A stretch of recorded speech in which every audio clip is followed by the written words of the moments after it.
Hey everyone, Hakase here. Welcome back to my channel. This is a video about getting started with the Destruction Warlock. Now, I'm just going to pick up where I left off for my affliction setup video. As you can see, the changes I've made so far in the standard interface is just moving my portraits and my target portrait over here when I can see my resources and dots better. This is of course if you're using the standard interface, which I do not use personally, but I'm aware that many people do. And nowadays the standard interface is much more usable than it used to be in the past, and in fact you can get very good performance out of it basically with the modern features. I've also got here a few weak auras from my affliction video. These are just defensive weak auras, and you guys can check how I set that up in my affliction video, which I'll link here. So anyway, besides that, I've also put my destruction spells on the action bars, and as you can see here, I've moved these spells over here 2 spaces to the right, so I have more space for cooldowns, because sometimes you need more cooldowns and I want them to be on the left side. I don't want to separate my cooldown spells off to the right. So let's just quickly take a look at the talents. So basically Cataclysm, even though it's a cooldown, I like to have that on queue because it's a pretty short cooldown and you use it all the time. Your real only cooldown without certain talents is the Infernal, and it's quite important actually. Channel Demon Fire again also is a cooldown, but it's a really short one, so it's pretty much a part of the rotation. So I put it on the tilde key, which is the left of 1. One of your most important cooldowns is your Havoc, and it's very important to monitor that as well. But let's get into the talents. I think Eradication is just not worth it for leveling or dungeoning. Soulfire similarly, I don't think, I mean it's a cool spell, but I wouldn't take it. I would just take Flashover. It just gives you that straight up increase in damage and an extra charge of Backdraft. I believe this just makes your gameplay faster and better. For sure, having 2 charges of Backdraft and having 2 charges on your Conflagrate, that's just fantastic. Makes the game feel way better as a Destruction Warlock. Over here, it's kind of similar. You can take, of course, Internal Combustion or Shadow Burn, really, it's up to you. I prefer Reverse Entropy because mostly I'm just not a big fan of either of these talents, although I would definitely play around with them at some point. I just have this by default for now. I'll definitely try these while leveling. Over here again I'm taking Burning Rush, but you can take either of those. I take Cataclysm because I think it's just much better than the other 2, because this applies my Immolate. I always want my Immolate to be up on all targets, and I'm looking to kill 3 to 4 mobs at a time, and I want to apply my Immolate to them with Cataclysm if they're stacked up. But if they're not stacked up, it could be a better choice to pull them with my Immolate. I just want to have that rolling right away. But at the same time, Cataclysm does a lot of damage and it's a pretty short cooldown and a pretty short cast, whereas the other ones wouldn't really even be useful anyway for leveling. On this tier, I think Grimoire Supremacy just makes it really fun and a lot more interesting to play the Destruction Warlock. Honestly, I think this is where the depth lies. And especially if you're taking Dark Soul Instability, that's a really cool combination. So Supremacy basically means that when you summon your Infernal, your Chaos Bolts are going to be hitting progressively harder. So every time you spend a Soul Shard, basically every time you cast a Chaos Bolt, your Chaos Bolt damage will increase by 16%. And you essentially want to stack this high because your Infernal has a 30-second duration. So you want to get some stacks, and then you want to activate this 20-second buff if you take this talent at the last 20 seconds of your Infernal to launch some seriously big damage in Chaos Bolts. And if you can combine that effectively with Havoc, you can just wreck face. And this is the really cool and interesting part of playing Destruction. But Channel Demon Fire is also a really cool spell, and I really love it. Basically, it channels fire onto all enemies afflicted by your Immolate, and that's why it has a really good synergy with Cataclysm. So you apply your Immolate with Cataclysm to all the mobs that you're fighting, and then Channel Demon Fire hits them all and also splashes around them for some extra damage if they're really stacked up. So anyway, in this video I'm going to just combine talking about the spells with making the weak auras, because I hope that you guys watched my previous video on the affliction setup, and you already saw how I create these weak auras. So I'm just going to get right into creating the weak auras. So if you remember from the last video, I made a few groups. As you can see here, these are dynamic groups, which means they shrink and grow to accommodate, whenever an icon needs to appear, they will shrink and grow as needed. So you never have like spaces, empty spaces, which you're not using. So essentially, you see here on the first row, I have my dots. On the second row, I have offensive cooldowns, and on the third row, I have defensive cooldowns. I think this is just a quick and robust way to set it up and to help you out with playing your class, especially if you're unfamiliar with a class. This will really remind you what abilities you have and really teach you to use them. So first off, we want to add to our dots. As you can see, we only have affliction dots here, and I really want to add immolate here as well. Now you can of course make a separate group where you're going to say it's a destruction dot group, but I'll just put it in the same group for now, for simplicity's sake. And that immolate dot is going to be triggered by debuffs, immolate, replace triggers. You're going to make sure that it's on the target, it's a debuff, and it only shows when it's buffed or debuffed. So now if I apply immolate to my target, I can see that it's tracked over here. Its duration is tracked, which is extremely important. I'm just going to put my pet on passive. So that's really the only dot destruction has. The other things that you want to track more than affliction is you have more cooldowns than affliction. And I'm going to treat conflagrate as a cooldown because you really want to track that. You want to know when you have charges, how many charges you have, and how long until you have your next charge. Channel Demon Fire is another one. Cataclysm is another one. Havoc is another one. So you're going to really have quite a few cooldowns. So I'm going to go here to cooldowns. I'm going to duplicate this, and I'm going to just track conflagrate here. We change the trigger to cooldown, conflagrate, replace triggers. And we want to show it always. We want to make sure to always show these. So when they're on and off cooldown, we want to see them, because when they're off cooldown, we want to see that we can use them and to remind us that we can use these spells. Sometimes, you can use that reminder. And also, you want to load this instead of affliction in destruction, and there's no need for a talent filter right here. So just to make sure that it works right, it shows us the charges whenever it's up. When we use it, we can see we have one charge, and that's how much time is going to pass until we have another charge available. So the next one, I'm just going to go down the bar here. I'm going to add Channel Demon Fire.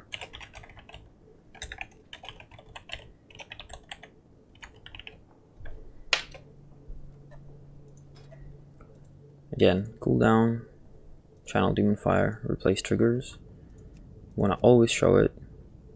Load, on destruction, talent selected, Channel Demon Fire. Now we can see it's available. I'm going to apply immolate and then press Channel Demon Fire. So we can see that it works. Next, we're going to add Havoc. Again, it's the same procedure for all of these really. Again, cooldowns, replace triggers, Havoc. I'm going to make sure that it's always shown and it loads on destruction, and you don't need any talent filters here. Duplicate. What's our next spell? We have Cataclysm. Trigger, cooldowns, Cataclysm, replace triggers, always show. So again, you can see that it's the same procedure, and I'm just gonna add them all and get back to you guys. So now I'm done with creating all the weak auras for my cooldowns. As you can see here, the ones I have active right now are the talents I have selected, and I made sure to also create weak auras for talents that I don't have selected right now, so that in the future it's not a hurdle for me to select a different talent. I can just click it and my cooldowns will be tracked for it. So we can just test them all. Just apply immolate, conflagrate, Channel Demon Fire, Havoc, Cataclysm, and Summon Infernal. You can see they're all tracked, and it's very, very useful to have that. And this makes it so that you never have to look down at your action bars. And that's why actually, in my actual interface, I completely hide my action bars, and I only make them appear if I mouse over them so that I can change something if I need it. Because I never need to look down at my action bars. Everything I need is shown right here, and that's why it's also important to track the cooldown and charges on conflagrate. So we can see that the weak auras here don't really fit very well, especially if I select a talent for a different cooldown. Like for example, if I pick Shadowburn here, it's a cooldown. You can see it overlaps with my frames. So really, you want to move these, you know, as you see fit. It's really even more comfortable when they're a bit wider apart. You want to make sure you lock them because, you know, if you're lazy about locking them, a lot of times you'll just click and drag here to move your screen and you'll move over the whole portrait, which is really going to be not good for you. So the way the Destruction Warlock works is you generate resources, which are your soul shards, and you spend them on your chaos bolts. And essentially you want to maximize the generation of your soul shards. That's the first thing you want to maximize. And the second thing you want to maximize is the effectiveness of the chaos bolts that you use. And the way you maximize soul shard generation is by making sure that your immolate is up always on your primary target and any additional targets. So if you turn on the nameplates over here, you can see your immolate ticking on all the targets, and you want to make sure that it gets refreshed, because that's one way you generate soul shards. As you can see, my soul shards are ticking up here as the immolates are ticking. So once you have 2 soul shards or more, you can use your very hard-hitting nuke spell Chaos Bolt, which is going to be the majority of your damage if you play your Warlock right. Also, if you have the Channel Demon Fire talent selected, you can press that whenever it's off cooldown to do damage to everything inflicted by your immolate. So you can see that pretty much everything you do rotates around your immolate. You really want to keep your immolate up at all times on the target, and also you can refresh it without losing efficiency when it's about 2/3 of the way through its duration, and the remaining duration that you refreshed over will be added to the new duration of the dot, thanks to Pandemic. So the way you maximize Chaos Bolts is through the use of Havoc. Havoc basically puts a debuff on a target, and it lets you duplicate a single target spell cast on another target, such as Chaos Bolt, to that target. So as you can see, Havoc essentially means that you get double the use, double the damage out of your Chaos Bolts, and double the use of your Soul Shards. But it has a pretty short duration, so what you want to do is you always want to try to fit as many Chaos Bolts as possible into your Havoc. And usually you want to fit at least 2, but you want to try to go for 3 Chaos Bolts. And the way you do that is, you want to make sure you have Conflagrate charges, and you want to get to like 4 and 4.5 shards. Then you want to use Conflagrate for the first cast of your Chaos Bolt. You want to apply Havoc, cast 2 Chaos Bolts, press Conflagrate again, and cast a 3rd Chaos Bolt, and you have 3 duplicated Chaos Bolts. So that will be especially powerful if you're running with Dark Soul instability and you have a bunch of stacks from your Infernal Grimoire of Supremacy. So the other thing you want to do is, because I would advise to run with Cataclysm most if not all of the time, you want to apply your Immolate with Cataclysm every other application. So if you look at Cataclysm, it has a 30-second cooldown, and Immolate has an 18-second duration. So let's say even when you're fighting one target, let's say I have Immolate and I'm just doing my rotation here, and Immolate is about to fall off, so I'm going to reapply it with Cataclysm instead, because it's pretty much the same cast time between Immolate and Cataclysm, but Cataclysm also does much more damage, and it applies your Immolate. So even on single target, that is very much worth using. But it's even more worth using when you have multiple targets that you can hit. It does multiple times the damage and applies your Immolate to multiple targets, and in any situation like that, you also want to follow up with Channel Demon Fire to also hit those targets affected with Immolate by your Channel Demon Fire. So when it comes to killing mobs for questing, it's pretty much going to be a very similar approach to Affliction. You want to send in your Void Walker into a group of enemies and have the Void Walker attack them one by one. As you do that, you cast your Cataclysm to apply your Immolate to everything. Now, one of the mobs might get onto you, and see, these mobs are going to die anyway, so I'm just going to send my Void Walker to the next group. Since there's 2 targets, I can just use my Havoc, and I'm just going to keep sending my Void Walker, pulling things, getting aggro on them. Of course, these things are dying really fast because I'm quite well geared. And now I've taken off some of the pieces of my gear here just to simulate a more realistic situation. And let's say I want to pull a few mobs here. I want my Voidwalker to attack, it's lagging a bit. I'm going to have my Voidwalker attack these things, apply Cataclysm, I want to stun them here. And I can just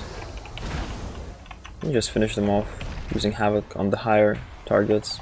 And again, you kind of have a lot of spells to use in a situation like this. So it's up to you to decide. If they die as fast as they did, even though I've taken off my most important pieces of gear and both of my legendaries, they still died kind of too fast. So if they're not dying that fast, if you pull a big group and you see you're having trouble, you may as well summon your Infernal because it does AoE damage, and then you can put down a Rain of Fire if it's 4 mobs or more. And don't forget to use your Channel Demon Fires, that is very effective against groups of mobs. So a lot of times you have 2 mobs standing side by side, and that's a great time to just open with Cataclysm and put a Havoc on one of them, and launch your Chaos Bolt to duplicate its damage, and just go to the next one. Send your Voidwalker at it. Remember to send your Voidwalker and make it attack and aggro the mobs that you're going to fight, because that just means that your HP is not going to drain as much and you're going to have to make less stops. And yes, your Voidwalker is going to slowly die, but all it takes is a quick cast to resummon it with full health. So that's pretty much it for my Destruction video quick start guide. And I really wanted to carry over from my Affliction video with the weakauras and just showing you guys the layout of the bars, the spells that you want to have on your bars for Destruction, and also just adding to the weakauras from our previous video to track the important spells for Destruction. In my next video, I'll be looking at setting up LVI because that is what I use to configure my interface and action bars. And if you're interested in a cleaner and just all-around better look, subjectively of course, then do check out that video.